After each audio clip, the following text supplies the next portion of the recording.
어머니, 이제 그만 죽어주셔야겠어요. 그래야 제가 살거든요. 하나뿐인 아들이 저를 천길 낭떠러지 동굴 속에 가두었습니다.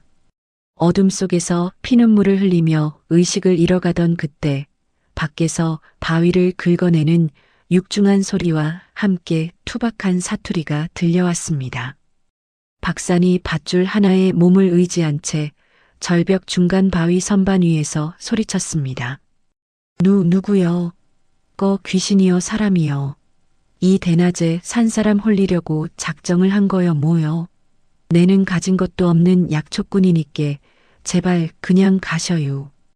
대한민국 재계를 호령하던 백만장자 재벌 회장인 제가 왜 연고도 없는 깊은 산골 절벽 구덩이에 갇혀 이름 모를 약초꾼에게 목숨을 구걸해야 했을까요?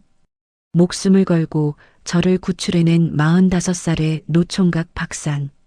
이 남자가 사실은 20년 전 제 잘못으로 목숨을 잃은 사람들의 아들이라면 여러분은 믿으시겠습니까? 자신을 버린 아들을 향한 처절한 복수, 자신이 죽인 사람의 아들에 대한 죄값과 은혜 사이에서 펼쳐지는 기적 같은 인생 역전극. 이야기를 시작하기 전 구독과 좋아요 눌러주시면 여러분의 인생 이야기에도 수많은 행운이 깃들기를 기원해 드릴게요. 그럼 오늘의 사연 시작합니다. 눅눅한 이끼 냄새와 죽음의 공포가 동굴 안쪽의 탁한 공기를 타고 한민이의 목을 서서히 조여왔습니다.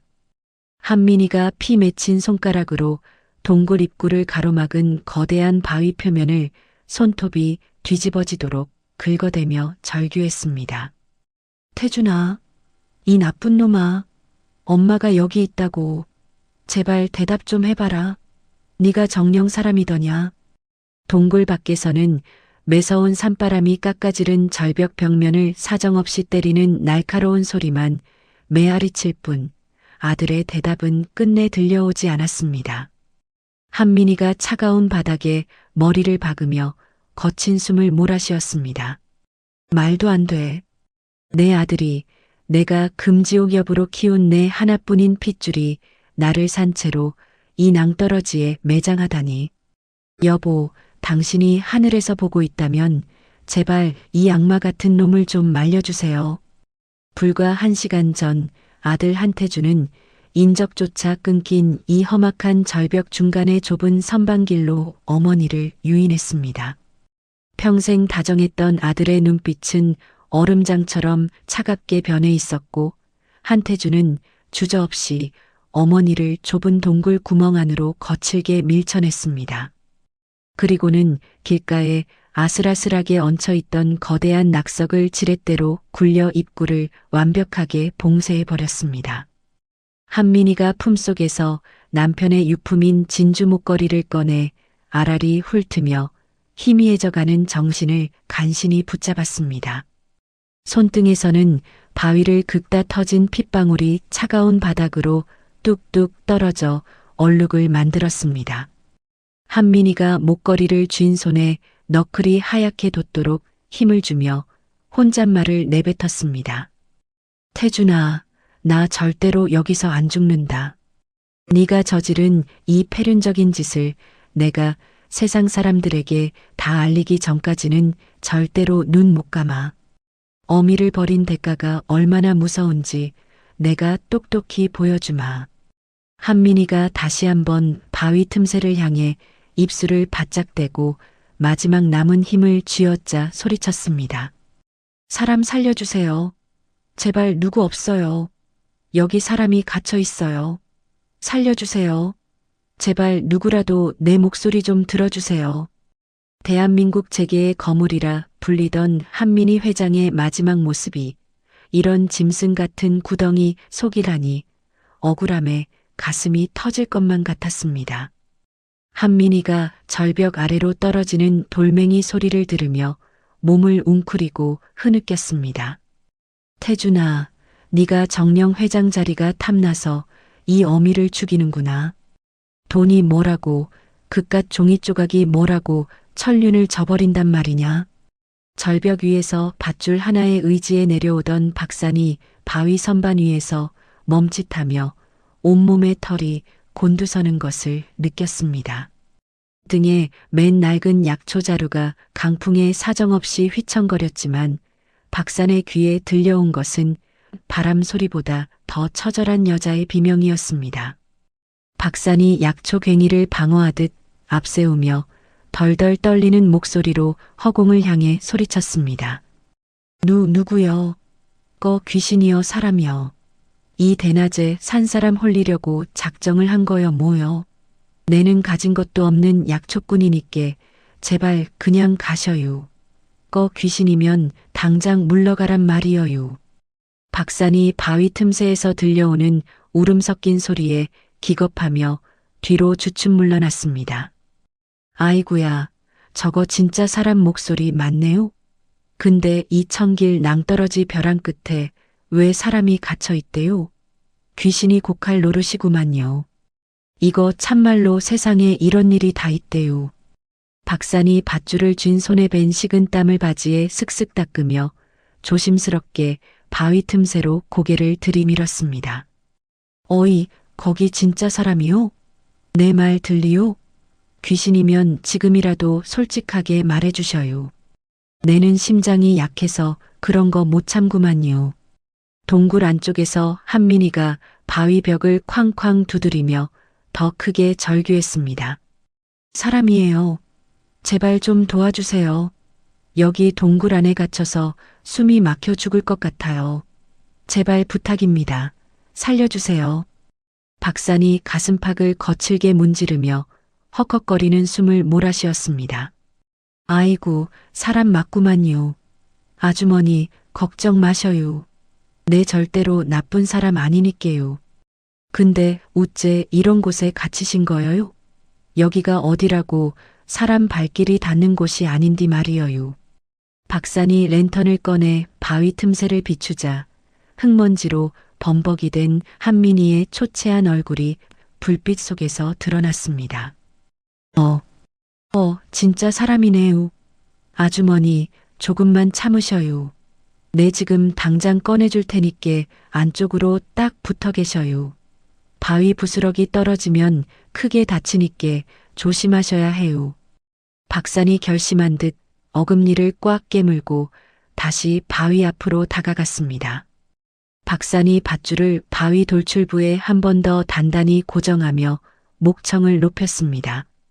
아주머니, 내 지금부터 이 돌덩이를 밀어낼 거니께 절대 앞으로 나오면 안 돼요. 알겠지요? 박산이 밧줄에 몸을 비스듬히 의지한 채 무거운 약초 괭이날을 바위와 암벽 사이의 좁은 틈새에 깊숙이 박아 넣었습니다. 박산의 팔뚝에 굵은 핏줄이 터질 듯 팽팽하게 부풀어 올랐고 그는 지렛대를 온 힘을 다해 눌렀습니다. 박산이 땀을 비오듯 흘리며 거친 숨을 내뱉었습니다. 으차! 이놈의 바위가 대체 네 집 돌덩이인지 참말로 무겁구만요. 조금만 참으셔요. 이 박산이가 아주머니 꼭 살려드릴 테니께 기운 내셔요. 바위가 끄윽하는 불쾌한 마찰음을 내며 옆으로 조금씩 밀려나자 박산이 벌어진 틈 사이로 손을 뻗었습니다. 박산이 한민이의 손을 낚아채듯 꽉 잡으며 소리쳤습니다. 자, 내 손 놓치면 안 돼요. 여긴 한 발짝만 잘못 디디면 그대로 황천길이니께 정신 똑바로 차려야 해요. 내 손 꽉 잡고 이쪽으로 기어 나오세요. 한민이가 박산에 투박하고 거친 손을 잡고 간신히 동굴 밖으로 기어 나오며 박산의 얼굴을 멍하니 확인했습니다. 살겠다는 일념 하나로 버텼지만 막상 마주한 구원자의 모습이 꾀죄죄한 약초꾼이라는 사실에 한민이는 당혹감을 감추지 못했습니다. 한민이가 공포와 의심이 뒤섞인 눈으로 박산을 쏘아보며 물었습니다. 당신, 우리 아들이 보낸 사람이에요? 나 죽었는지 확인하러 온 거냐고요. 솔직하게 말해봐요. 당신 누구야? 박산이 껄껄 웃으며 한민이를 자신의 넓고 단단한 등에 조심스럽게 들쳐업었습니다. 아이고, 아주머니도 참말로 별소리를 다 하시네요. 죽이긴 누굴 죽여요. 내는 그저 약초 캐러 왔다가 사람 살리는 게 먼저지 싶어 온 거니까요. 잔말 말고 내 등에 찰싹 붙으세요. 여기서 떨어지면 뼈도 못 추리니께 손에 힘 꽉 주셔야 해요. 한민이가 박산의 목을 꽉 껴안으며 떨리는 목소리로 다시 물었습니다. 왜 이렇게 위험한 곳까지 와서 저를 구해주시는 거죠? 저랑 아무 상관도 없는 분이잖아요. 제 정체가 누군 줄 알고 이렇게까지 하시는 거예요? 저한테 바라는 게 뭐죠? 돈이라도 원하는 거예요? 박산이 가파른 절벽 벽면을 지탱하며 위로 한 발자국씩 신중하게 기어오르며 대답했습니다. 상관이 왜 없어요? 산에서 만난 목숨은 다 하늘이 맺어준 귀한 인연이라 그랬어요. 돈이야 있으면 좋겠지만 사람 목숨보다 귀한 돈이 어디 있대요? 우리 엄니가 그랬구만요. 눈앞에서 공경에 처한 사람 못 본 척하면 평생 가슴에 가시 돋아서 못 산다고요. 내 팔자려니 하고 그냥 편안하게 엎여 계셔요. 박산의 이마에서 흐른 뜨거운 땀방울이 한민이의 손등 위로 툭툭 떨어졌습니다. 한민이는 아들에게 버림받아 얼음장처럼 차가워진 가슴속에 박산의 무식하리만큼 따뜻한 온기가 서서히 스며드는 것을 느끼며 천천히 눈을 감았습니다. 한민이가 박산의 등 뒤에서 나지막하게 은조렸습니다. 고마워요. 정말 고마워요. 박 선생. 이 은혜 절대로 잊지 않을게요. 제가 살아서 이 은혜를 갚을 수 있을까요? 제 인생이 이토록 비참해질 줄은 꿈에도 몰랐는데 말이에요. 박산이 마침내 절벽이 평지에 도착하자 한민이를 등에 다시 고쳐 업으며 성큼성큼 숲길을 걸었습니다. 인사는 기운 좀 차린 다음에 하셔요. 내 오두막에 가서 뜨끈한 약초물부터 한 사발 쭉 들이켜야 아주머니 정신이 돌아올 거구만요. 이제 다 왔으니께 걱정 마셔요. 내 집은 저기 모퉁이만 돌면 바로래요. 갑시다요. 박산의 투박한 발걸음 소리가 깊은 산속의 정적을 깨우며 울려 퍼졌습니다. 한민이는 박산의 등 뒤에서 멀어지는 절벽을 돌아보며 차갑게 식어버린 아들의 얼굴을 지워내려 애썼습니다. 태준아, 네가 버린 이 목숨이 이름 모를 약초꾼의 등에 엎여 다시 살아나고 있구나. 네가 가장 두려워할 모습으로 내가 반드시 돌아가마. 한민이는 흙냄새 섞인 박산의 낡은 옷자락을 더욱 꽉 움켜쥐며 입술을 깨물었습니다. 박산의 어깨는 산처럼 듬직했고 그가 내뱉는 거친 숨소리는 한민이에게 다시 살아갈 이유가 되었습니다. 어둠이 내려앉기 시작한 숲속으로 두 사람의 그림자가 길게 이어지며 기적 같은 인연의 서막이 올랐습니다. 에어컨의 기계음이 차갑게 흐르는 서울 한복판 한강그룹 회장실. 한태준이 어머니 한민희의 의자에 거만하게 몸을 기대어 앉았습니다. 한태준이 책상 위에 놓인 실종 보고서 봉투를 손가락으로 툭 치며 말했습니다. 어머니 자리가 생각보다 높네. 여기서 내려다보는 풍경이 이렇게 좋을 줄은 몰랐어. 박 비서가 서류를 정리하며 조심스럽게 입을 뗐습니다. 상무님, 회장님 수색팀은 어떻게 할까요? 아직 경찰 쪽에서는 연락이 없습니다. 한태준이 만년필촉으로 책상을 툭툭 치며 대답했습니다. 수색? 죽었는지 살았는지도 모르는 노인네 찾느라 회사 돈을 왜 써? 그냥 실종으로 처리하고 수색팀은 해체해. 박 비서가 당황한 듯 서류를 쥔 손을 바르르 떨며 되물었습니다. 하지만 회장님을 기다리는 이사들이 많습니다. 주주들도 가만히 있지 않을 텐데요. 한태준이 의자를 빙글 돌려 창밖을 내다보며 서늘하게 말했습니다. 이사들 입은 내가 알아서 막을 테니 너는 시키는 대로만 해. 그리고 이사회 소집 명단 다시 짜와. 내 우군들로만 채워서 말이야. 박 비서가 고개를 숙이며 뒷걸음질을 쳤습니다. 알겠습니다, 상무님. 지시하신 대로 진행하겠습니다. 한태준이 입가에 비릿한 미소를 띠며 혼잣말을 내뱉었습니다. 어머니, 이제 한강그룹은 제 거예요. 산속에서 편히 쉬세요. 다시는 이 자리로 돌아올 생각 마시고요.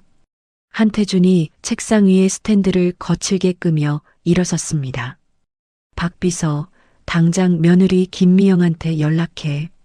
어머니 금고 열쇠 어디다 숨겼는지 알아내라고 전해. 박 비서가 문을 열며 대답했습니다. 네, 상무님. 바로 연락 취하겠습니다. 한태준이 비어있는 회장실 공간을 한 바퀴 둘러보며 옷매무새를 가다듬었습니다. 이제야 공기가 좀 맑아지는 것 같네. 노인네 냄새가 진동하더니 말이야. 산골 오두막의 마당에는 흙먼지가 날리고 뙤약볕 아래 한민이가 박산이 깎아준 지팡이를 짚은 채 서 있었습니다. 한민이가 부어오른 다리를 지탱하지 못하고 비틀거리며 지팡이를 내던졌습니다. 아, 이따위 나무 막대기로 나더러 어쩌라는 거예요. 당장 휠체어라도 가져오란 말이에요. 박산이 밭에서 캔 감자 바구니를 마당에 내려놓으며 말했습니다. 아주머니, 산속에서 휠체어가 무슨 소용이래요? 그 지팡이가 아주머니 다리보다 100배는 튼튼하니께 다시 짚어보셔요. 한민이가 거친 숨을 몰아쉬며 흙벽을 짚고 소리쳤습니다. 휠체어가 없으면 사람이라도 불러야 할 거 아니에요. 당신, 내가 누군지 알고 이렇게 함부로 대하는 거야? 내가 한강그룹 한민이라고. 박산이 땀에 젖은 수건으로 목을 닦으며 껄껄 웃었습니다. 한강그룹이 뭔지는 몰라도 여기선 그냥 다리 다친 아주머니일 뿐이래요. 자, 고집 피우지 말고 이거라도 좀 닦으셔요. 박산이 한민이에게 수건을 내밀었지만 한민이는 수건을 바닥으로 쳐냈습니다. 지저분하게 이런 걸로 내 얼굴을 닦으라고요? 당신 정말 무례하군요. 박산이 바닥에 떨어진 수건을 집어들며 무거운 눈길로 한민이를 바라보았습니다. 아주머니, 배가 고프면 성질도 안 나는 법이래요. 감자 삶아 놓을 테니께 마당 한 바퀴라도 돌고 들어오셔요. 한민이가 지팡이를 다시 집어들며 이를 악물었습니다. 두고 봐요. 내가 서울로 돌아가기만 하면 당신부터 가만두지 않을 테니까. 박산이 부엌으로 들어가며 어깨를 들썩였습니다. 그라셔요. 서울 가시려거든 우선 그 다리부터 고쳐야 할 거구만요. 내 약초 물 더 다려올 테니께 조금만 기다리셔요. 한민이가 마당가에 핀 야생화를 지팡이 끝으로 지지기며 독백했습니다. 태준아, 네가 정말 나를 버린 거라면 나는 여기서 죽지 않아. 반드시 살아서 네가 저지른 짓을 돌려줄 거야. 박산이 가마솥 뚜껑을 열며 구수한 냄새를 풍겼습니다. 냄새 참 좋네요. 아주머니, 이제 그만 들어와서 식사하세요. 산골 감자 맛이 일품이래요. 한민이가 지팡이를 짚은 손에 너클이 하얗게 돋도록 힘을 주며 오두막을 향해 한 발짝씩 내디뎠습니다. 언젠가 이 빚은 반드시 갚겠어. 아들에게도 당신에게도 말이야. 김미영이 시어머니의 서재 책상 서랍을 조심스럽게 열며 주위를 살폈습니다. 서재 안에는 시계 초침 소리만이 불길하게 울려 퍼졌습니다. 김미영이 미리 준비한 고무 찰흙을 꺼내며 혼잣말을 했습니다. 이것만 있으면 금고 열쇠를 복사할 수 있어. 어머니가 돌아오시기 전에 어떻게든 금고 안을 확인해야 해. 문 밖에서 들리는 육중한 구두 소리에 김미영이 황급히 손을 등 뒤로 감추었습니다. 심장 박동 소리가 귓가에 울릴 정도로 빠르게 뛰었습니다. 한태준이 서재 문을 거칠게 열고 들어오며 김미영의 어깨를 강하게 움켜쥐었습니다. 지금 여기서 뭐 하고 있는 거야? 금고 열쇠는 찾았어? 왜 이렇게 꾸물거리는 거야? 김미영이 어깨를 움츠리며 고개를 저었습니다. 아, 아니요. 아직 못 찾았어요. 어머니가 열쇠를 어디다 숨기셨는지 도무지 알 수가 없네요. 상무님, 우리 정말 이렇게까지 해야 하나요? 한태준이 김미영의 턱을 잡아 올리며 비릿한 미소를 지었습니다. 지금 와서 약한 소리 하지 마.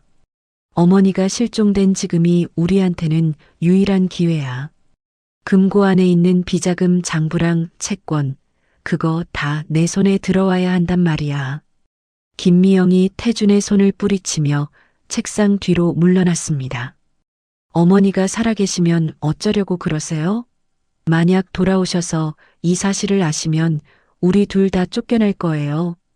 한태준이 서랍을 발로 쾅 차며 소리쳤습니다. 죽었는지 살았는지도 모르는 노인네 걱정을 왜 해? 내가 이미 수색팀도 해체시켰어. 이제 한강그룹은 내 거야.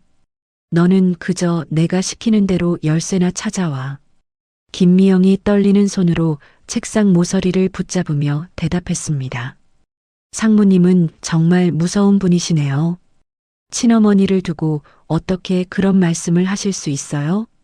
한태준이 미영의 얼굴 가까이 다가가 차갑게 속삭였습니다. 너도 그 돈으로 명품 가방 사고 보석 사고 다 누렸잖아. 이제 와서 깨끗한 척하지 마. 너도 나랑 똑같은 인간이니까. 김미영이 입술을 깨물며 고개를 돌렸습니다. 그래, 이미 돌아갈 길은 없어. 태준이 말대로 열쇠를 찾아서 내 몫을 챙기는 수밖에. 한태준이 거만하게 의자에 앉으며 며느리를 향해 손짓했습니다. 내일까지야. 내일까지 못 찾으면 너도 이 집에서 국물도 없을 줄 알아. 알겠어? 김미영이 젖은 손등을 치마에 문지르며 서둘러 방을 나갔습니다. 알겠어요. 다시 한번 샅샅이 뒤져볼게요. 박산의 오두막 선반 위에 놓인 낡은 라디오에서 치직거리는 소음과 함께 뉴스 소리가 터져 나왔습니다. 좁은 방 안에는 눅눅한 흙냄새와 한약재 향이 뒤섞여 흘렀습니다. 라디오 앵커의 긴박한 목소리가 정적을 깨뜨렸습니다. 한강그룹 한민희 회장의 실종 사흘째, 경영 공백 우려로 한강그룹의 주가가 폭락하며 시장에 큰 혼란이 일고 있습니다. 한태준 상무의 경영권 승계 작업이 가속화될 것으로 보이며 한민희가 라디오를 움켜쥐며 손가락 끝에 하얗게 피가 안 통할 정도로 힘을 주었습니다. 말도 안 돼.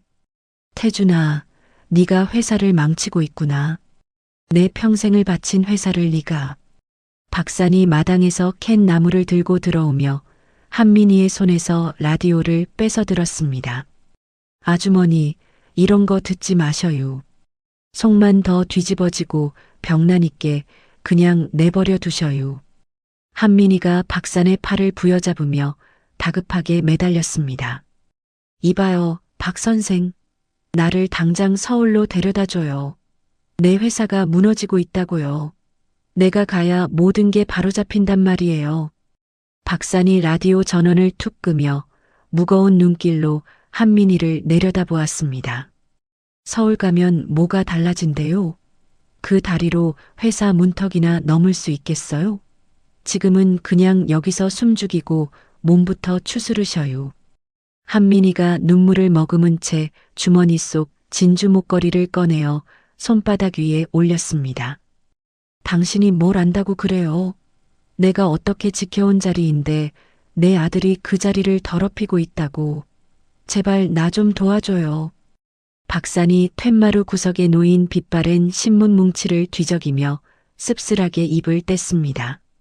세상만사 다 부질없구만요. 우리 부모님도 그 몹쓸 차 사고로 가실 때 돈 한 푼 못 가져가셨어요. 그저 목숨 하나 붙어 있는 게 제일인 거구만요. 한민희가 박산이 들고 있는 20년 전 신문 기사를 보고 멈칫하며 시선을 고정했습니다. 차 사고라니요? 당신 부모님이 사고로 돌아가셨나요? 박산이 흙 묻은 신문지를 거칠게 접으며 대답했습니다. 가해자가 누군지도 모르고 공소시효까지 다 지나버렸지요. 아주머니 욕심 부려봤자 남는 건 상처뿐이니께 오늘 밤은 그냥 푹 주무셔요. 한민이가 마른 침을 삼키며 떨리는 손으로 옷자락을 움켜쥐었습니다. 20년 전 사고라니. 왜 하필 이 남자가 그 이야기를 꺼내는 거지? 혹시 내가 냈던 그 사고와 관련이 있는 걸까? 박산이 밖으로 나가며 도끼를 집어들었습니다. 내 마당에서 장작 패고 있을 테니께 필요한 거 있으면 부르셔요. 아주머니 다리는 내 끝까지 책임지고 고쳐드릴 테니께요. 한민이는 어둠이 내려앉는 산등성이를 바라보며 아들의 배신과 과거의 죄책감 사이에서 거친 숨을 내뱉었습니다. 창호지 문 사이로 스며드는 푸르스름한 새벽빛이 방 안의 눅눅한 공기를 가로질렀습니다. 처마 끝에서 떨어지는 이슬 소리가 적막한 오두막의 아침을 깨웠습니다. 박산이 산행을 나간 사이 한민이는 지팡이의 의지에 방 안을 서성이다 낡은 서랍장 구석에서 삐져나온 뒷바랜 편지 봉투 한 장을 발견했습니다. 한민이가 떨리는 손으로 먼지 쌓인 봉투를 집어들며 혼잣말을 했습니다. 이게 뭐지? 박 선생이 소중하게 보관하던 것 같은데. 한민이가 봉투에 적힌 20년 전의 날짜와 수신인의 이름을 확인하는 순간 눈동자가 지진이라도 난 듯 격렬하게 흔들렸습니다. 봉투에 적힌 이름은 20년 전 한민이가 냈던 교통사고 피해자의 이름과 일치했습니다. 한민이가 가슴을 쥐어짜며 거친 숨을 몰아쉬었습니다. 말도 안 돼. 박산. 그 사고로 돌아가신 분들의 아들이 박산이었다고? 세상에 어떻게 이런 일이 있을 수가 있어. 한민이가 서랍 안쪽에 낡은 가족 사진을 꺼내 들었습니다. 사진 속 인자하게 웃고 있는 부부의 얼굴에서 박산의 선한 눈매를 발견하자 한민이의 무릎이 힘없이 꺾이며 바닥으로 주저앉았습니다. 한민이가 사진을 쥔 손에 힘을 주며 절규했습니다. 내가 죽인 사람들의 자식이 나를 살려준 거야? 나를 이 산속에서 지켜준 사람이 바로 그 사람이라고? 아, 하느님, 저한테 왜 이런 가혹한 장난을 치시는 거예요? 한민이가 편지지를 가슴에 품고 오열하며 입술을 피가 나도록 깨물었습니다. 태준이한테 버림받고 온 곳이 하필 내가 지은 죄의 현장이라니. 박 선생, 내가 당신 부모님을 그렇게 만들었는데 당신은 그것도 모르고 나를 위해서 약을 다리고 있었던 거야? 한민이가 바닥을 손톱으로 긁으며 흐느꼈습니다. 나는 인간도 아니야. 박 선생 얼굴을 어떻게 봐. 당장 여기서 도망쳐야 해. 아니야, 이 사실을 알면 박 선생이 나를 죽이려 할지도 몰라. 한민이가 지팡이를 짚고 일어나려다 다시금 밀려오는 충격에 손을 부르르 떨며 사진을 떨어뜨렸습니다. 어떻게 하면 좋아? 내가 지은 죄가 이렇게 돌아오는구나.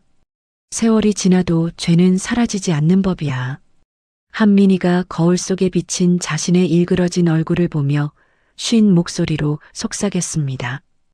태준아, 네가 나를 버린 게 차라리 다행일지도 모르겠다. 내가 이런 가혹한 운명 앞에 서게 될 줄 알았다면 말이야. 같은 시각 서울 한강그룹 상무실의 대형 모니터에는 산골 지도가 선명하게 띄워져 있었습니다. 한태준이 비서가 가져온 보고서를 손가락으로 툭툭 치며 차가운 눈빛을 보냈습니다. 한태준이 보고서를 책상 위로 내던지며 박 비서에게 물었습니다. 그래, 오두막 위치는 확실하게 파악한 거야? 어머니가 거기 살아있는 게 맞느냐고 묻잖아. 박 비서가 허리를 숙이며 식은땀을 닦았습니다. 네, 상무님. 용역들이 그 근처에서 약초꾼 한 명과 함께 있는 여성분을 목격했다고 합니다. 인상착의가 회장님과 일치합니다. 한태준이 의자를 빙글 돌려 창밖을 내다보며 비릿한 미소를 지었습니다. 끈질기네, 한민희 회장님. 그 낭떠러지에서 떨어지고도 살아남다니. 하지만 박 비서, 내 계획에 실패는 없어. 박 비서가 당황한 듯 서류를 쥔 손을 바르르 떨며 되물었습니다. 그럼 이제 어떻게 하실 계획입니까? 경찰에 신고라도 들어오면 골치 아파질 텐데요. 한태준이 책상 위에 만년필을 거칠게 쥐며 단호하게 말했습니다. 신고? 누가 신고를 해? 어머니는 이미 실종됐고 그 약초꾼이라는 놈이랑 같이 조용히 처리하면 그만이야. 증거도 없이 사라지면 그게 사고사인 거지.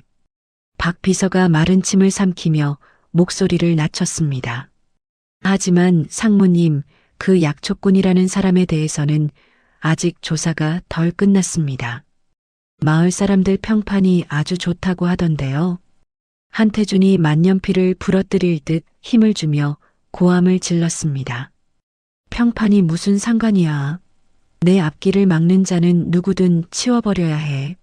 당장 용역들 동원해서 그 오두막 주변 감시하고 때가 되면 한꺼번에 밀어버려. 한태준이 부러진 만년필 조각을 쓰레기통에 던져 넣으며 다시 차갑게 식어버린 표정으로 말했습니다.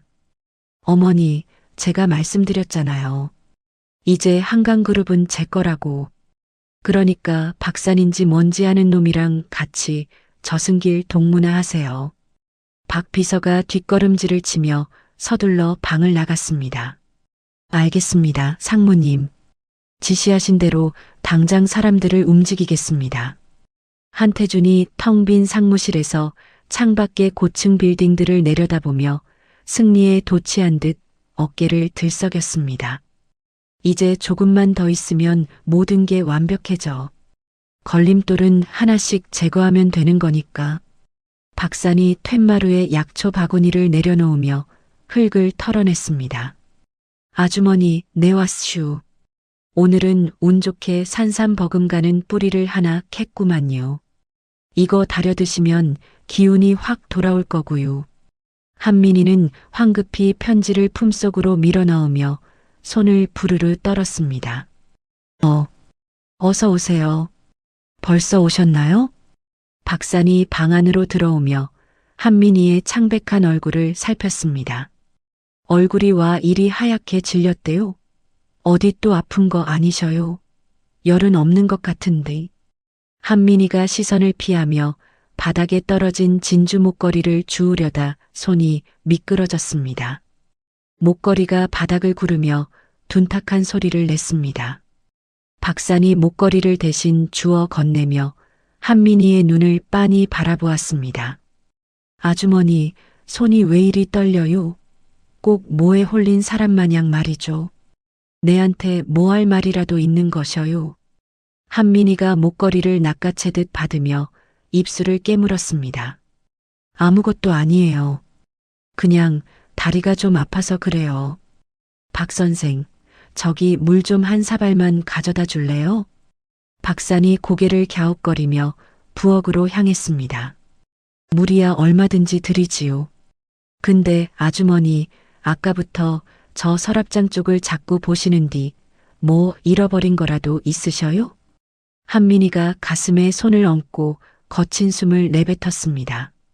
안 돼, 지금은 말할 수 없어. 이 사람이 부모님의 원수를 눈앞에 두고도 나를 살려줬다는 걸 알면 나를 어떻게 대할지 몰라. 박산이 물사발을 건네며 한민이의 어깨를 가볍게 토닥였습니다. 걱정 마셔요. 이 산골에선 나 박산이가 아주머니 든든한 버팀목이니께요. 무슨 일이 있어도 내는 아주머니 안 버려. 한민이는 물사발을 쥔 채 박산의 굳은 살 박인 손을 내려다보았습니다. 죄책감이 파도처럼 밀려와 목구멍이 턱 막혔습니다. 고마워요, 박 선생. 정말 고마워요. 서울의 한강그룹 사택 서재, 김미영이 남편 한태준의 책상 서랍 깊숙한 곳에서 검은색 블랙박스 칩 하나를 찾아냈습니다. 김미영이 노트북에 칩을 꽂으며 손톱을 깨물었습니다. 제발 내 짐작이 틀렸기를. 태준 씨, 당신이 그렇게까지 비열한 사람은 아니기를. 노트북 화면 속에서 한태준의 서늘한 목소리가 흘러나왔습니다. 어머니는 내가 알아서 할 테니까 너는 이사회 명단이나 확보해. 사고처럼 위장하는 건 일도 아니야. 김미영이 비명을 지르며 입을 틀어막았습니다. 의자가 뒤로 밀려나며 바닥을 긁는 날카로운 소리가 방 안을 가득 채웠습니다. 이건 살인 공모잖아. 태준 씨, 당신 정말 미쳤어. 어머니를 정말로 죽이려 했던 거야?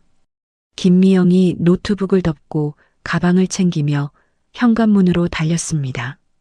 어머니를 찾아야 해. 이 증거를 가지고 어머니를 모셔와야 우리도 살 수 있어. 같은 시각 산골 마을 도로를 따라 검은색 세단 2대가 뱀처럼 기어 올라오고 있었습니다. 타이어가 자갈을 짓밟는 소리가 산의 정막을 날카롭게 찢었습니다. 박산이 마당에서 장작을 패다 도끼를 멈추고 산 아래쪽을 쏘아보았습니다. 이 야밤에 산으로 올라오는 차라니 예감이 좋지 않구만요. 아주머니 방에 들어가서 문 꼭 걸어 잠그고 계셔요. 한민이가 창살을 붙잡고 밖을 내다보며 몸을 떨었습니다. 태준이에요? 태준이가 나를 데리러 온 건가요? 박산이 도끼를 고쳐주며 마당 입구로 나섰습니다. 누군지는 몰라도 반가운 손님은 아닌 것 같네요. 내 허락 없이는 누구도 이 오두막 문턱 못 넘으니께 걱정 마셔요. 멀리서 전조등 불빛이 오두막 마당을 훑으며 산짐승처럼 달려들었습니다. 한민이는 어둠 속에서 번뜩이는 차가운 빛을 보며 주머니 속의 편지를 더욱 꽉 움켜쥐었습니다. 박사는 어둠 속에 서서 다가오는 위협을 향해 짐승 같은 숨을 몰아쉬었습니다. 박산이 쥔 도끼날이 달빛을 받아 서늘한 금소금을 내며 빛났습니다. 누구여? 거기 숨어서 쥐새끼 마냥 훔쳐보는 놈이 누구냐고 묻자녀. 박산이 도끼 자루를 꽉 쥐며 숲을 향해 사자호를 내뱉었습니다. 자욱한 새벽 안개가 산등성이를 집어삼킨 오두막 마당에 박산의 거친 숨소리만 울려 퍼졌습니다. 박산이 날카로운 눈빛으로 가시덤불 너머를 노려보며 도끼날을 낮게 세웠습니다. 좋은 말로 할 때 기어 나오셔요. 내 눈은 못 속이니께 숲짐승인지 사람 새끼인지 당장 정체를 밝히란 말이여. 한민이가 문틈으로 박산의 등을 바라보며 파르르 떨리는 목소리로 물었습니다. 박 선생, 정말 누가 온 거예요? 태준이가 보낸 사람들이 여기까지 찾아온 건가요? 박산이 고개를 돌리지 않은 채 어깨 근육을 잔뜩 부풀리며 대답했습니다. 아주머니는 방 구석에 딱 붙어 계셔요. 어떤 놈들인지 몰라도 내 허락 없이는 이 마당 흙 한 줌도 못 밟게 할 테니까요. 어여 들어가 문고리나 꽉 걸어 잠그셔요. 박산이 다시 숲을 향해 한 발짝 내디디며 도끼로 나무 밑동을 쾅 하고 내려쳤습니다. 내 마지막으로 경고하구만요. 이 산은 내 구역이니께 한 발짝만 더 들어오면 그땐 나도 짐승 취급할 거구만요.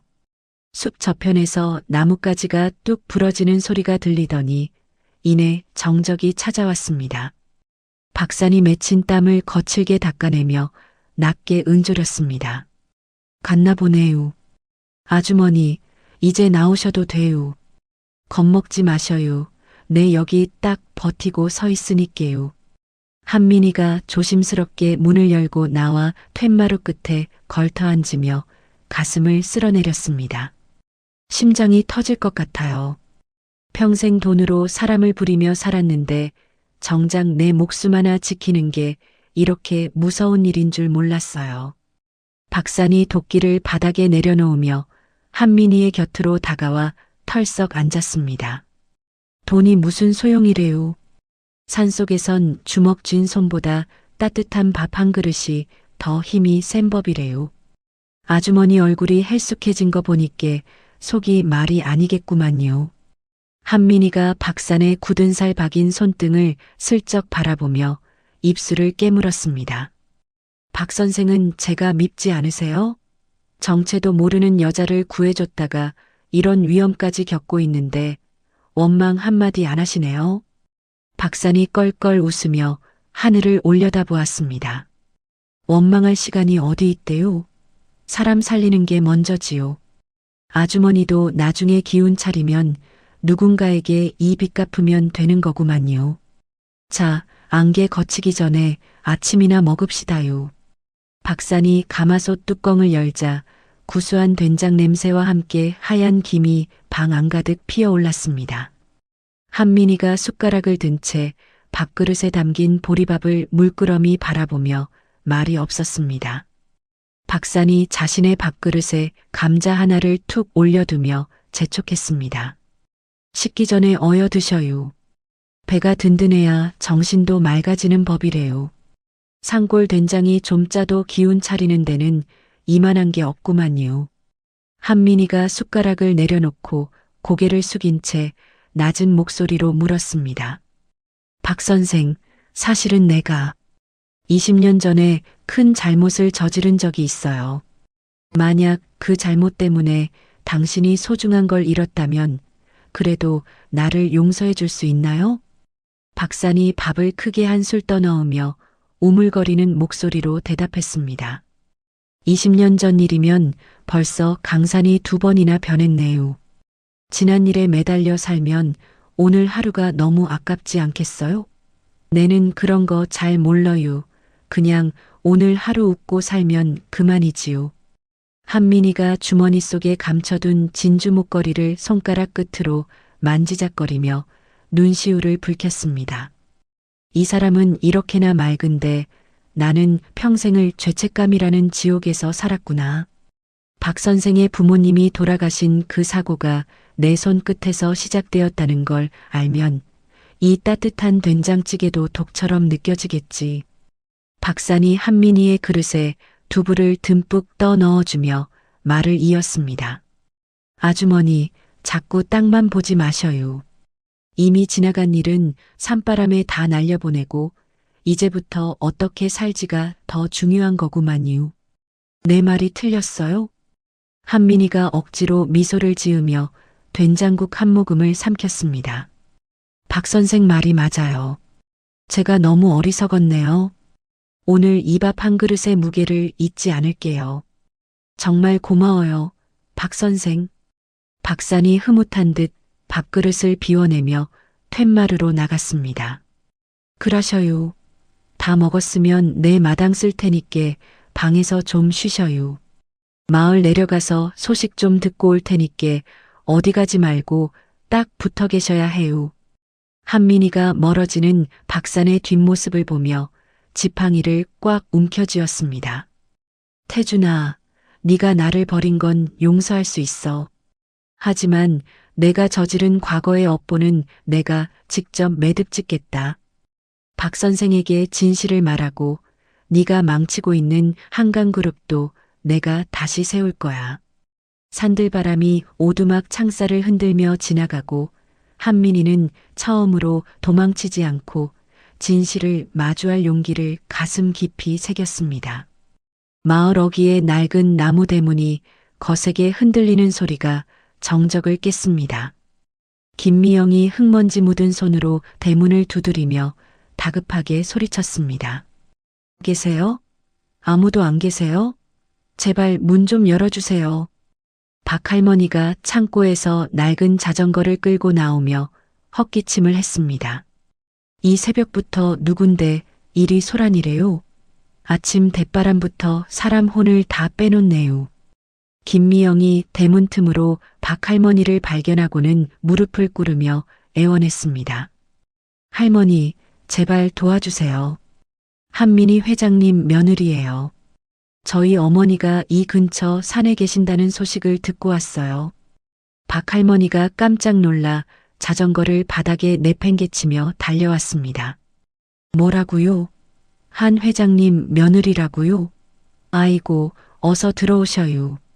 근데 얼굴꼴이 왜 이 모양이래요? 김미영이 품 안에서 검은색 블랙박스 칩을 꺼내어 박 할머니의 거친 손에 쥐어주었습니다. 이게 다 제 남편 한태준이 저지른 짓이에요. 어머니를 산에 가두고 죽이려 했어요. 여기 증거가 다 들어있어요. 박 할머니가 칩을 내려다보며 혀를 차고는 김미영의 어깨를 강하게 다독였습니다. 세상에 어찌 자식이 애미한테 그럴 수가 있대요. 짐승만도 못한 놈이구만요. 걱정 마셔요. 우리 산이가 회장님 딱 지키고 있으니께요. 김미영이 눈물을 닦아내며 박 할머니의 바지춤을 붙잡고 물었습니다. 박산 씨가 정말 어머니를 보호하고 있나요?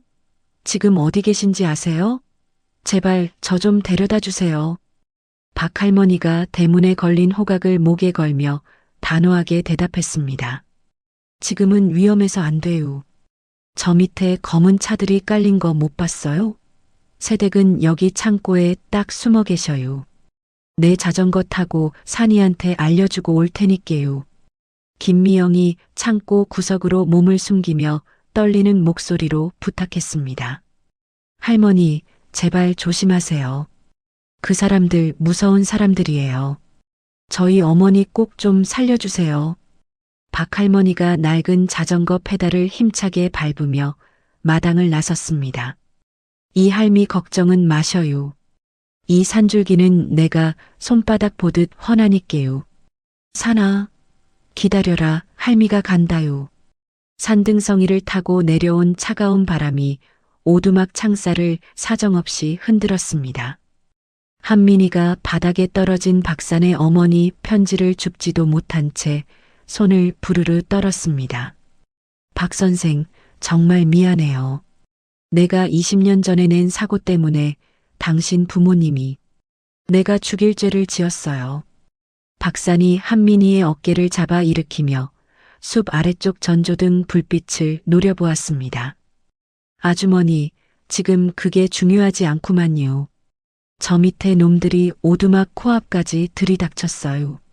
과거 이야기는 살아서 내려가서 천천히 하자고요.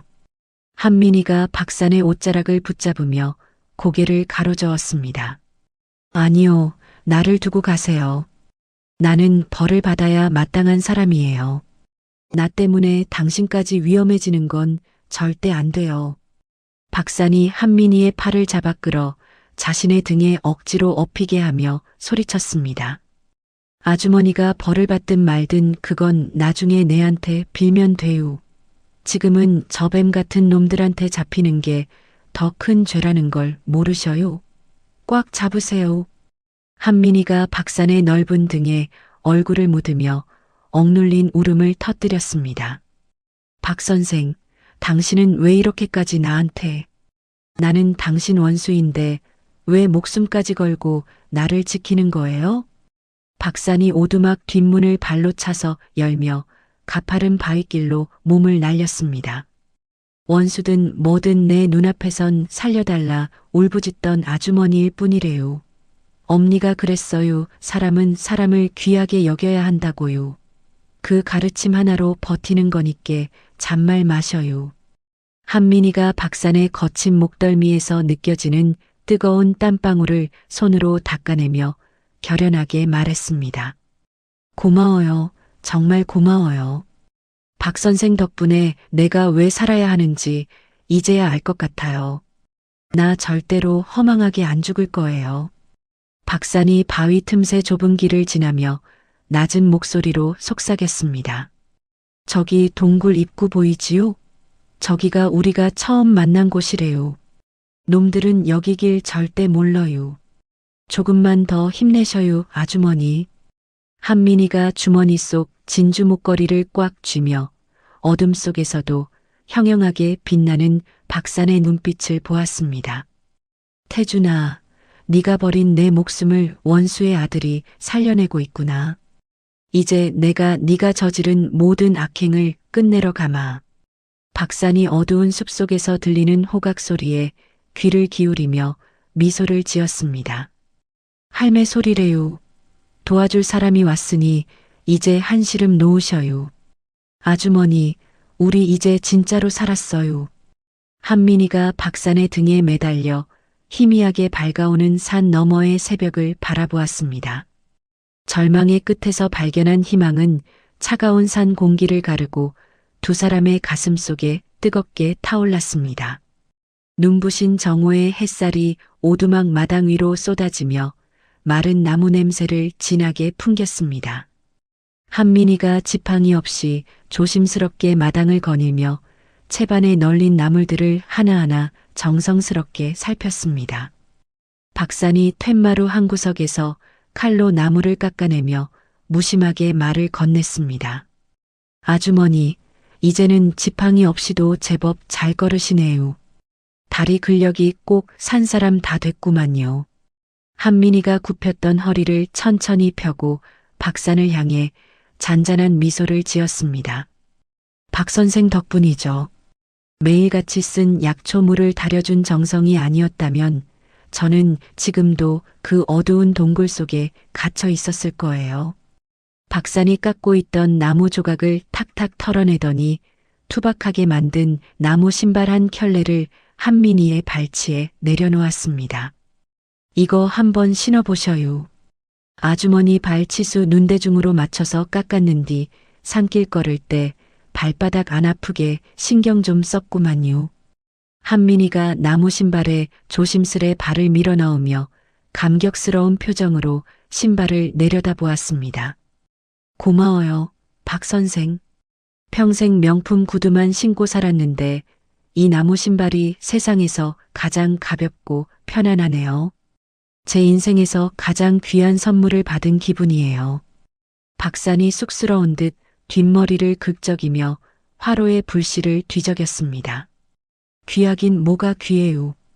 그저 나무 토막 하나 깎은 것뿐인데. 아주머니가 그 신발 신고 다시 당당하게 걸으시는 게 내 소원이래요.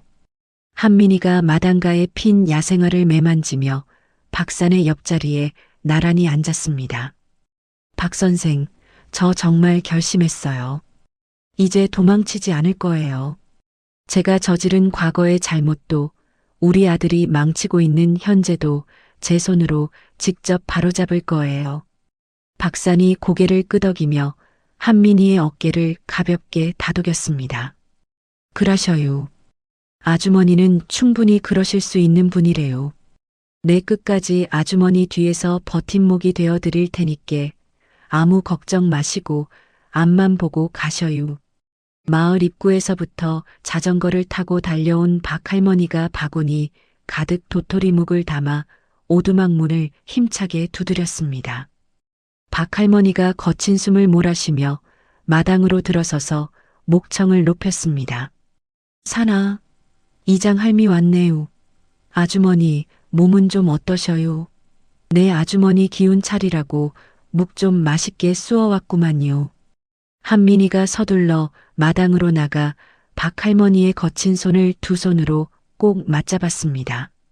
아이고 할머님, 이렇게까지 챙겨주시니 정말 감사해요. 제가 무엇으로 이 은혜를 다 갚아야 할지 모르겠어요. 박할머니가 한민이의 손등을 툭툭 치며 인자하게 웃음을 터뜨렸습니다. 은혜는 무슨 놈의 은혜래요. 이웃끼리 정 나누는 건 당연한 거지요. 아주머니 얼굴이 전보다 훨씬 편안해 보여서 내 마음이 다 좋네요. 자, 어여 들어가서 같이 식사나 합시다요. 박산이 부엌에서 쟁반을 들고 나오며 넉살 좋게 말을 보탰습니다. 할매, 아주머니는 내 비법 약초 덕분에 이미 기운이 펄펄 나셔요. 그래도 할매 손맛 들어간 묵 먹으면 금방이라도 산을 뛰어다니시겠네요. 한민이가 도토리묵을 한 점 입에 넣으며 천천히 씹어 넘기다 결국 눈시울을 붉혔습니다. 정말 맛있네요. 평생 비싼 음식만 찾아다녔는데 이 소박한 묵 한 점이 왜 이렇게 가슴을 뜨겁게 만드는지 모르겠어요. 사람의 온기가 이런 거였군요. 박할머니가 숟가락을 내려놓고 한민이의 어깨를 감싸 안으며 다독였습니다. 아주머니 고생 많으셨어요. 돈이랑 명예가 밥 먹여주는 거 아니래요. 이렇게 마음 편히 밥 한 끼 먹을 수 있는 게 진짜 행복이지요. 이제부턴 웃을 일만 생길 거구만요. 한민이가 눈물을 닦아내며 박할머니와 박산을 번갈아 바라보았습니다. 네, 할머님. 저 이제 정말 행복해요. 이 산골에서 보낸 시간들이 제 인생에서 가장 헛되지 않은 세월이었던 것 같아요.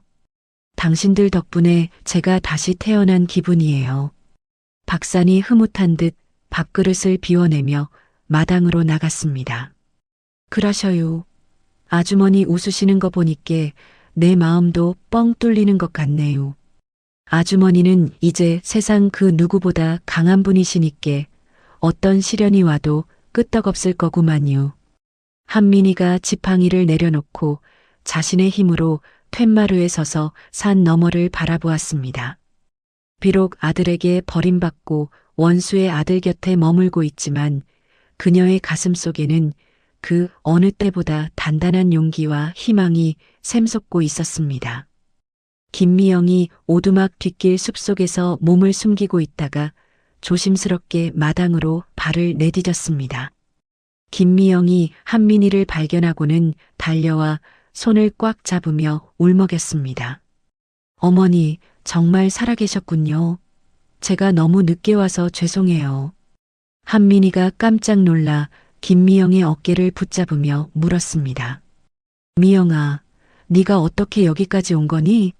태준이가 너를 감시하고 있었을 텐데 어떻게 빠져나왔어? 김미영이 품 안에서 작은 녹음기를 꺼내 한민이의 손에 쥐어주며 대답했습니다. 상무님 몰래 빠져나오느라 죽는 줄 알았어요. 어머니, 태준 씨가 어머니를 치매로 몰아서 강제 입원시키려 해요. 여기 그 음모가 담긴 녹음기가 있어요. 박산이 툇마루에서 내려와 김미영을 살피며 굵직한 목소리로 물었습니다. 누구신디 이리 오열을 하시는 거래요? 아주머니 아시는 분이셔요? 한민이가 김미영의 눈물을 닦아주며 박산에게 소개했습니다. 제 며느리예요. 박 선생. 이 아이가 위험을 무릅쓰고 저를 찾아와 줬네요. 김미영이 박산을 향해 허리를 숙이며 인사했습니다. 저희 어머니를 구해주셔서 정말 감사합니다. 이 은혜 평생 잊지 않을게요.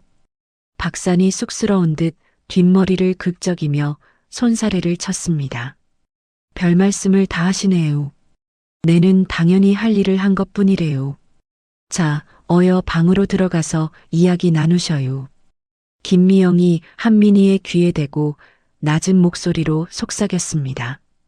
어머니, 제가 비밀 금고 위치가 적힌 메모도 가져왔어요. 태준 씨가 횡령한 증거, 제가 다 확보할 수 있어요. 한민이가 녹음기를 쥔 손에 너클이 하얗게 돋도록 힘을 주며 단호하게 말했습니다. 고맙다, 미영아. 이제 내가 어떻게 해야 할지 분명해졌어. 내 아들이 저지른 짓, 내 손으로 끝낼 거야. 박산이 부엌에서 구수한 된장찌개를 끓여내며 집안 가득 따뜻한 식사의 온기를 채웠습니다. 박산이 식탁에 사발을 내려놓으며 활기차게 말했습니다. 새댁도 왔으니께 오늘 저녁은 아주 진수성찬이래요. 산골 된장이 입에 맞을지 모르겠지만 어여 드셔요. 한민이가 숟가락을 들어 된장찌개를 한 입 떠넣으며 말했습니다. 정말 맛있네요. 미영아, 너도 어서 먹어봐라. 박 선생 손맛이 보통이 아니란다.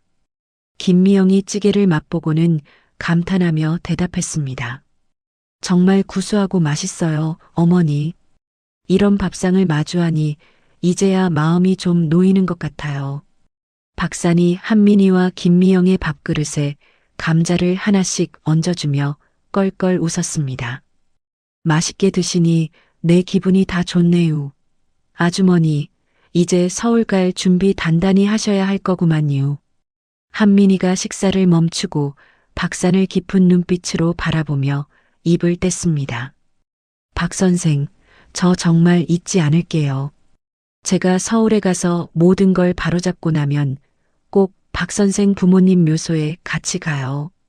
박산이 밥을 크게 한술 떠넣으며 고개를 끄덕였습니다. 그러셔요.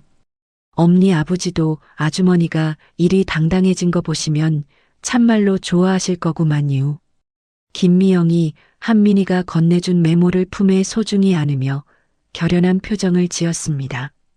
어머니, 저 지금 바로 서울로 내려가서 증거물들 안전하게 확보해 놓을게요. 조금만 더 기다려주세요. 한민이가 김미영의 손을 꼭 잡으며 작별 인사를 건넸습니다. 조심해서 가거라, 미영아. 태준이 눈에 띄지 않게 몸조리 잘하고 곧 서울에서 만나자구나. 박산이 마당가에 핀 야생화 한 송이를 꺾어 한민이의 방문고리에 걸어두며 어두워지는 산길을 향해 단호한 시선을 던졌습니다. 자욱한 새벽 안개를 뚫고 여러 대의 자동차 타이어가 자갈길을 짓밟는 날카로운 마찰음이 오두막 마당을 가득 채웠습니다. 한태준이 검은 정장을 입은 용역들을 대동하고 차에서 내려 먼지를 털어내며 말했습니다. 어머니, 이런 누추한 곳에서 고생이 많으시네요. 이제 그만 집으로 가셔야죠? 한민이가 툇마루 난간을 꽉 움켜쥐며 낮은 목소리로 대답했습니다. 태준아, 네가 어떻게 여기까지 찾아온 거니?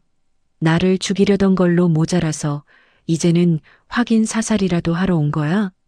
한태준이 품 안에서 하얀 서류 뭉치를 꺼내 흔들며 비릿하게 웃었습니다. 죽이다니요, 섭섭하게. 이건 어머니 정신병력 진단서예요. 치매 노인이 산속을 헤매고 있다는 신고가 접수됐거든요. 한민이가 떨리는 손으로 가슴을 쥐어짜며 소리쳤습니다. 누가 치매라는 거니? 멀쩡한 제 어미를 미친 사람으로 몰아서 병원에 가두겠다는 거야? 네가 정령 인간이더냐? 한태준이 용역들에게 손짓하며 차갑게 명령했습니다. 어머니가 흥분하셨네. 위험하니까 어서 모셔라. 아, 그리고 저기 저 약초꾼 놈은 무단 침입에 납치죄로 바로 넘겨버려. 박산이 도끼를 고쳐주며 한민이의 앞을 가로막고 서서 호통을 쳤습니다. 이게 뭔 짓거리래요. 멀쩡한 사람을 잡아다가 병원에 가둔다니 당신 사람 자식 맞긴 한겨? 한태준이 박산의 발치에 서류 몇 장을 더 던지며 비아냥거렸습니다. 약초꾼 선생, 당신 정가 기록이랑 이 땅 압류 서류야. 오늘부로 이 오두막은 내 소유니까 당장 꺼지지 않으면 감옥 갈 줄 알아. 박산이 흙 묻은 서류를 발로 걷어차며 침을 뱉었습니다. 돈으로 세상을 다 살 수 있을 것 같죠? 내는 감옥을 가도 좋으니께 아주머니 손끝 하나라도 건드리면 그땐 내 도끼가 가만 안 있을 거구만요. 한태준이 입술을 실룩거리며 용역들에게 소리 질렀습니다. 뭐해? 당장 저 미친놈 제압하고 오두막 싹 다 밀어버려. 어머니 유품이고 뭐고 하나도 남기지 마. 용역들이 오두막 안으로 들이닥쳐 가재도구를 마당으로 내던지자 사방에서 무언가 깨지고 부서지는 둔탁한 소리가 울려 퍼졌습니다. 박산이 소중히 간직하던 어머니의 편지 봉투가 흙바닥에 떨어져 용역의 구두발에 짓밟히자 박산의 눈시울이 붉게 달아올랐습니다. 박산이 짓밟힌 편지를 향해 손을 뻗으며 울부짖었습니다. 이게 어떤 건디? 우리 엄니가 남긴 마지막 유품이란 말이여. 당장 그 더러운 발 안 치워. 한태준이 박산의 등을 구두로 짓누르며 차갑게 속삭였습니다. 유품? 쓰레기 더미에서 찾지 말고 저승 가서 찾아. 박비서, 저 노인네 차에 태워. 한민이가 마당으로 끌려 나오며 아들의 뺨을 향해 손을 휘둘렀지만 용역들에게 양팔을 붙잡히고 말았습니다. 한민이가 눈물을 쏟으며 절규했습니다. 태준아, 네가 저지른 업보를 어떻게 감당하려고 이러니? 박 선생은 아무 죄도 없어. 제발 그만해라. 한태준이 한민이의 귓가에 입을 대고 소름 끼치게 대답했습니다. 어머니, 세상은 원래 불공평한 거예요. 아들이 회장이 되겠다는데 그 정도 희생은 감수하셔야죠. 안 그래요? 용역들이 박산을 바닥에 무릎 꿇리고 팔을 뒤로 꺾자 박산이 입술을 깨물어 피를 흘리며 한민희를 바라보았습니다. 박산이 쉰 목소리로 한민희를 향해 소리쳤습니다. 아주머니, 내는 괜찮으니께 정신 똑바로 차리셔요. 저놈들 뜻대로 순순히 당하지 마세요. 한태준이 만족스러운 듯 손뼉을 치며 차 문을 열었습니다. 자, 이제 쇼는 끝났어. 어머니는 병원으로, 이 촌놈은 유치장으로 보내버려. 오두막은 오늘 중으로 흔적도 없이 밀어버리고 한민희가 차 안으로 강제로 밀려 들어가며 박산의 찢어진 옷자락을 보고 가슴을 쥐어뜯었습니다. 박산은 흙먼지 투성이가 된 어머니의 편지를 필사적으로 움켜쥐며 멀어지는 차를 향해 포효하듯 숨을 들이켰습니다. 한태준이 바지 주머니에서 담배를 꺼내려다 낡은 열쇠 꾸러미를 바닥에 떨어뜨렸습니다. 금속이 돌바닥에 부딪히며 날카로운 소리가 정적을 깼습니다. 박산이 무릎을 꿇린 채 고개를 들다가 흙바닥에 떨어진 열쇠의 문양을 발견하고는 눈동자를 크게 키웠습니다. 독수리 날개가 펴진 듯한 그 독특한 금색 문양은 20년 전 부모님이 돌아가시던 그날 밤 가해 차량의 바닥에서 주웠던 것과 한치의 오차도 없이 똑같았습니다. 박산이 입가에 맺힌 피를 닦아내지도 못한 채 떨리는 목소리로 물었습니다. 그 열쇠 당신이 왜 가지고 있는겨? 20년 전 그날 밤 당신이 그 자리에 있었던 거요? 한태준이 비웃음을 흘리며 열쇠를 집어들고 박산의 턱 끝을 툭툭 쳤습니다. 이건 우리 어머니의 소중한 추억이지. 그런데 네가 그걸 어떻게 알아? 설마 그때 그 사고 현장에 있던 꼬맹이가 너였어? 이거 정말 운명이네. 박산이 한태준의 구두 발등을 손으로 움켜쥐며 너클이 하얗게 돋아나도록 힘을 주었습니다. 말해. 당신이 우리 부모님을 그렇게 만든 거요? 아주머니가 아니라 당신이 범인이었냐고 묻자녀. 한태준이 박산의 손을 거칠게 뿌리치며 흙을 털어냈습니다.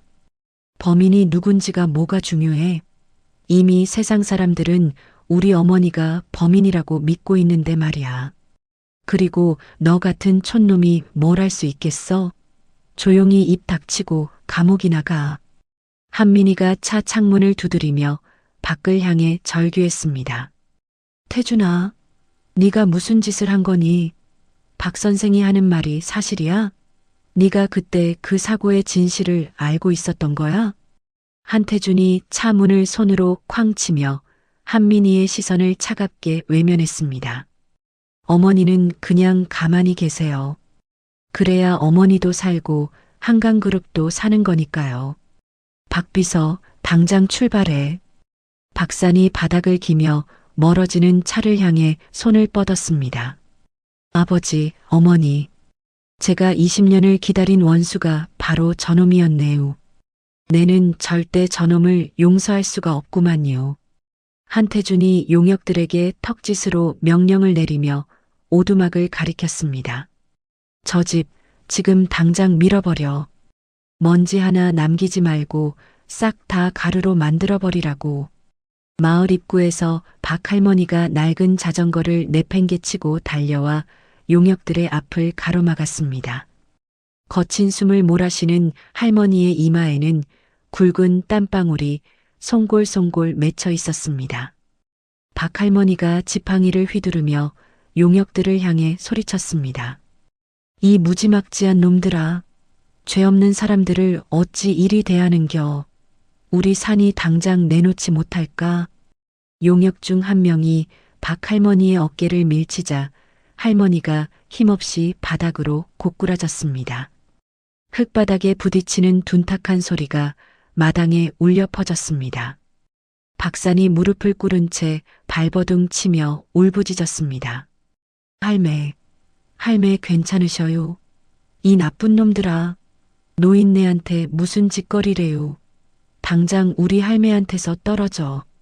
한태준이 품 안에서 검은색 가스총을 꺼내 하늘을 향해 방아쇠를 당겼습니다. 피슉하는 날카로운 소리와 함께 매캐한 가스가 공중에 퍼졌습니다. 한태준이 가스총을 박산의 머리에 겨누며 서늘하게 말했습니다. 시끄러워. 한 번만 더 입 뻥긋하면 그땐 정말 이 산에서 못 내려가게 해줄 테니까. 주민들도 다들 집으로 꺼져. 이건 정당한 집행이야. 마을 사람들이 겁에 질려 뒷걸음질을 쳤고 박 할머니는 신음하며 흙바닥을 짚고 일어서려 애썼습니다. 한민이가 탄 차의 타이어가 자갈을 짓밟으며 오두막을 완전히 벗어났습니다. 박산이 바닥에 떨어진 어머니의 편지를 입으로 물어 가슴팍으로 당기며 입술을 깨물었습니다. 아주머니 기다려요. 내는 절대 여기서 안 무너져요. 내 반드시 아주머니 구하러 갈 거니께요. 한태준이 만족스러운 듯 차에 올라타며 창문을 내렸습니다. 오두막 부수는 소리가 여기까지 들리게 해. 저 촌놈 가슴이 찢어지게 말이야. 박비서 병원으로 직행해. 포클레인의 육중한 금속음이 산골의 정적을 무참히 깨부수며 오두막 지붕을 짓눌렀습니다. 박사는 무너져 내리는 자신의 삶을 보며 눈에서 뜨거운 눈물을 쏟아냈고 숲은 비명 같은 나뭇가지 꺾이는 소리로 가득 찼습니다. 차가운 달빛만이 대리석 바닥을 길게 훑으며 저택 거실의 죽음 같은 정적을 만들어냈습니다. 한민이가 굳게 잠긴 방문 너머를 응시하며 바닥에 흩어진 진주 목걸이 알들을 구두굽으로 지그시 짓눌렀습니다. 태준아, 네가 이 어미를 병자가 아닌 죄수로 만들었구나. 한민이가 입술을 피가 나도록 깨물며 주머니 속에서 박산의 어머니가 남긴 편지지를 다시 꺼내 쥐었습니다. 방문이 거칠게 열리며 한태준이 비릿한 미소를 지은 채 걸어 들어왔습니다. 한태준이 한민이의 앞에 서서 거드름을 피우며 말했습니다. 어머니, 이제 그만 고집 피우시고 이번 서류에 도장 찍으세요. 그래야 저도 편하고 어머니도 편하시지 않겠어요? 한민이가 아들의 얼굴을 향해 차가운 시선을 던지며 낮게 의조렸습니다. 태준아, 네가 정령 사람의 탈을 쓰고 이런 짓을 벌이는 거니? 내가 너를 괴물로 키운 모양이구나. 한태준이 넥타이를 거칠게 풀며 고함을 질렀습니다. 괴물이라니요. 저를 이렇게 만든 건 사사건건 저를 무시하고 억눌렀던 어머니예요. 이제 한강그룹은 제 세상이라고요. 한민이가 한태준의 뺨을 향해 단호하게 손을 휘둘렀습니다. 찰진 타격음이 거실에 울려 퍼지자 한태준이 뺨을 감싸주며 눈을 부릅떴습니다. 한민이가 가슴품에서 태준의 횡령 장부 원본을 꺼내 보이며 말했습니다. 이걸 보고도 네가 그 자리에 앉을 수 있을 것 같으냐? 내가 죽어도 이 장부는 세상 밖으로 나갈 거다. 한태준이 그게 어머니 손에 왜 있습니까? 라며 입술을 실룩거리며 뒤로 물러났습니다. 당황한 한태준의 눈동자가 좌우로 격렬하게 흔들렸습니다. 한민이가 장부를 탁자 위에 내던지며 위험 있게 호통쳤습니다. 당장 이 집에서 나가라. 너는 더 이상 내 아들도 한강그룹의 일원도 아니다. 짙은 담배 연기와 고가의 향수 냄새가 뒤섞인 한강그룹 본사 복도에 육중한 구두 소리가 울려 퍼졌습니다. 박산이 흙먼지 묻은 점퍼 차림으로 가로막는 보안 요원들을 어깨로 밀쳐내며 이사회장 문을 향해 거침없이 나아갔습니다. 박산이 회의실 문을 발로 쾅 차서 열며 고함을 질렀습니다. 한태준 상무, 당신 거기 있는 거 다 아니까 당장 기어 나오란 말이여. 회의실 안 이사진들이 당황하며 웅성거리자 한태준이 단상 위에서 삿대질을 하며 소리쳤습니다. 저 촌놈 뭐야? 보안팀 당장 안 끌어내고 뭐해? 박사니 주머니에서 20년 전 사고 당시의 메모지를 꺼내 공중에 흔들며 외쳤습니다. 이게 뭔지 똑똑히 봐라. 당신이 어머니 죄 덮어주겠다고 속이고는 증거물로 쥐고 흔들던 그 메모지요. 당신이 우리 부모님 죽인 진범인 거 내 다 알고 왔구만요. 한태준이야. 아니 저 미친놈이 무슨 소리를 하는 거야. 라며 땀을 비오듯 흘리며 뒷걸음질 쳤습니다. 이 사진들 사이에서 경악 섞인 한숨이 터져 나왔습니다. 이때 김미영이 경찰들과 함께 이사회장에 들어서며 차가운 목소리로 말을 보탰습니다. 태준 씨, 이제 그만해요. 당신이 어머니를 동굴에 가두고 죽이려 했던 통화 녹취록, 제가 이미 경찰에 넘겼어요. 박사니 한태준의 멱살을 잡아 올리며 짐승 같은 숨을 몰아쉬었습니다. 사람 목숨을 파리 목숨보다 못하게 여기는 당신 같은 놈은 이 세상 공기 마실 자격도 없구만요. 한태준이 박산의 소나기에서 벗어나려 발버둥 치며 비명을 질렀습니다. 이거나 내가 누군지 알아? 내가 한강그룹 회장이 될 사람이라고. 김미영이 남편의 손목에 채워지는 수갑을 묵묵히 응시하며 고개를 돌렸습니다. 박사는 20년간 가슴에 맺혔던 응어리가 터져 나오는 듯 거친 호흡을 뱉으며 한태준을 노려보았습니다. 차가운 경찰차 사이렌 소리가 빌딩 숲 사이로 날카롭게 파고들었습니다. 이사회장 내부에는 무거운 침묵과 함께 이 사진들의 거친 숨소리만이 가득 찼습니다. 박사니 한태준의 멱살을 쥔 손에 핏줄이 돋도록 힘을 주며 호통을 쳤습니다. 이 몹쓸 인간아, 당신이 그러고도 사람 자식이여? 당신 부모님이 이 꼴을 보면 가슴이 찢어질 거구만요. 한태준이 박산의 손을 뿌리치려 발버둥 치며 비명을 질렀습니다. 이거 놓지 못해. 네가 감히 어디라고 여기가 와서 행패야. 보안팀 당장 이 촌놈 끌어내란 말이야. 김미영이 노트북 화면을 이 사진들을 향해 돌리며 단호하게 말했습니다. 태준 씨, 이미 늦었어요. 당신이 어머니를 동굴에 가두고 실종 신고까지 막으려 했던 모든 통화 내용, 여기 다 기록되어 있어요. 이 사진 여러분도 직접 확인해 보세요. 한 이사가 노트북에 담긴 녹취록을 듣고는 탁자를 내리치며 분노했습니다. 한상무, 이게 정말 자니가 한 짓인가? 어떻게 친어머니를 죽음으로 내몰 수가 있어? 박산이 한태준의 얼굴 가까이 다가가 서늘하게 속삭였습니다. 내 부모님 사고도 당신 작품이었지요?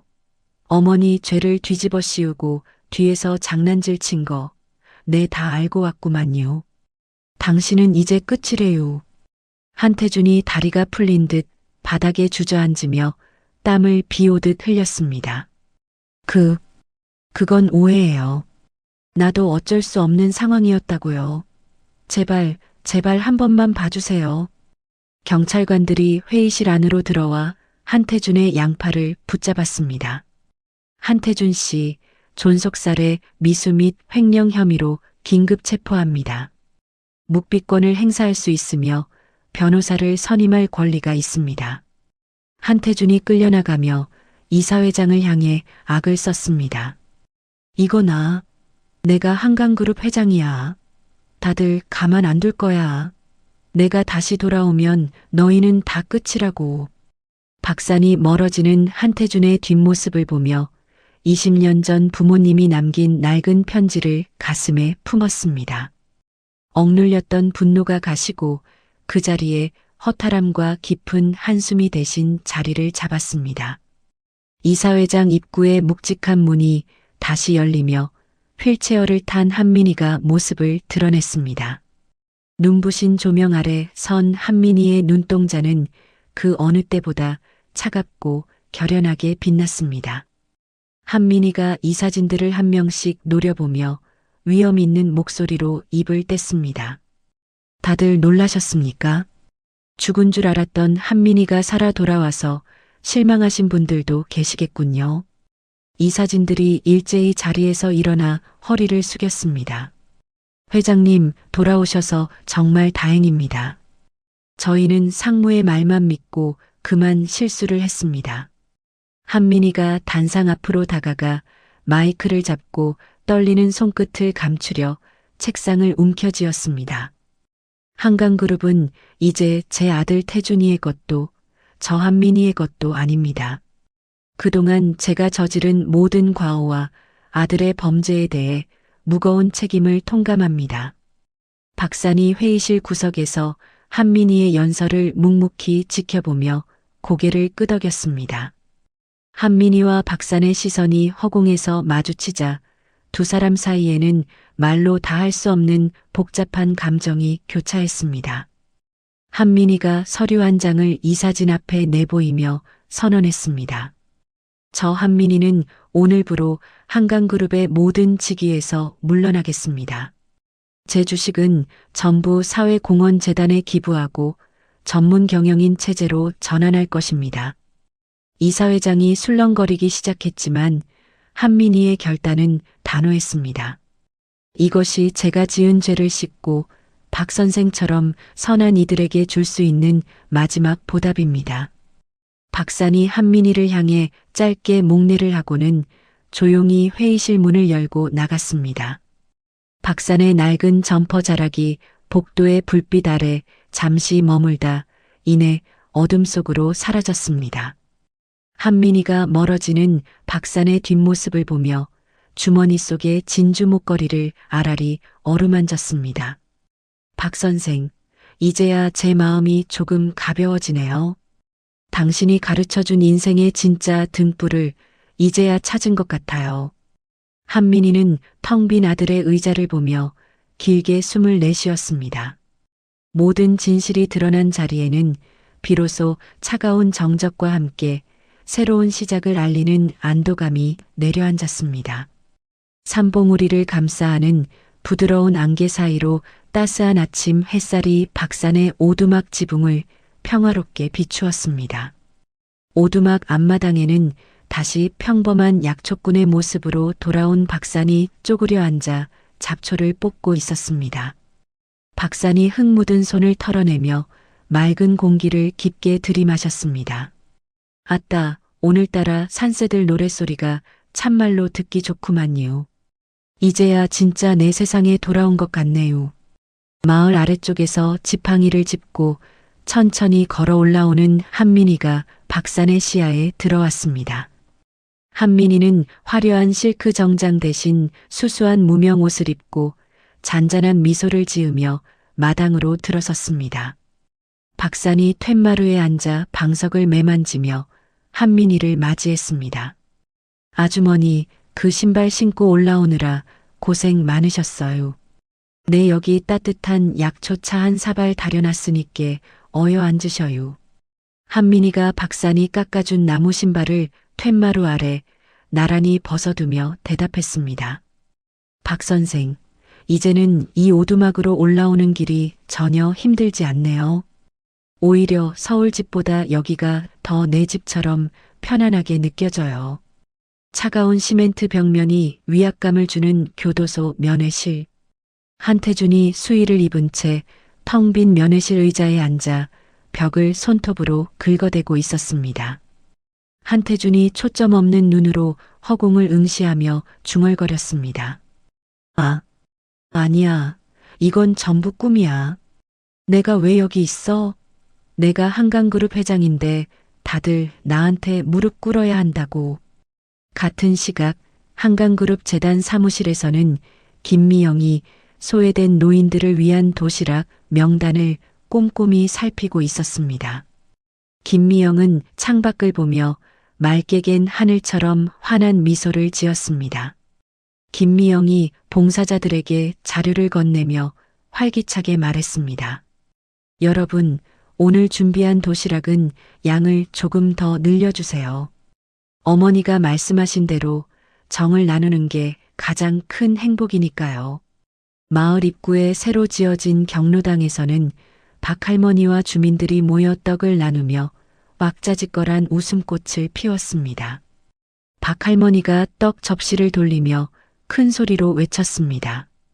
아주머니가 보내준 이 떡 좀 맛보셔요. 사람 사는 냄새가 이리 좋은 것을 그동안 우째 참고 살았나 몰라요. 박산이 부모님 산소 앞에 서서 거친 손으로 주변의 잡초를 하나하나 뽑아냈습니다. 아버지, 엄니, 네 왔어요. 오늘은 내 혼자가 아니라 아주머니랑 같이 왔구만요. 한민이가 박산의 옆에서 천천히 무릎을 꿇으며 고개를 깊게 숙였습니다. 두 분 정말 죄송합니다. 제가 지은 죄가 너무 커서 고개조차 들 수가 없네요.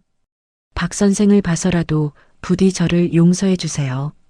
박산이 술잔을 채워 올리며 맑은 목소리로 대답했습니다.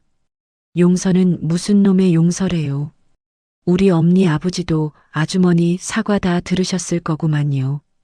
이제 가슴에 박힌 대못은 그만 뽑아버리셔요. 아주머니 잘못만은 아니잖아요. 한민이가 눈물을 닦아내며 박산의 굳은 살 박인 손등을 포개어 잡았습니다. 박 선생 덕분에 제가 다시 사람답게 살 용기를 얻었어요. 두 분께 약속할게요. 남은 생은 박 선생과 이 마을을 위해 속죄하는 마음으로 다 바치겠다고요. 박산이 산등성이를 바라보며 인자하게 웃음을 터뜨렸습니다. 그러면 됐네요.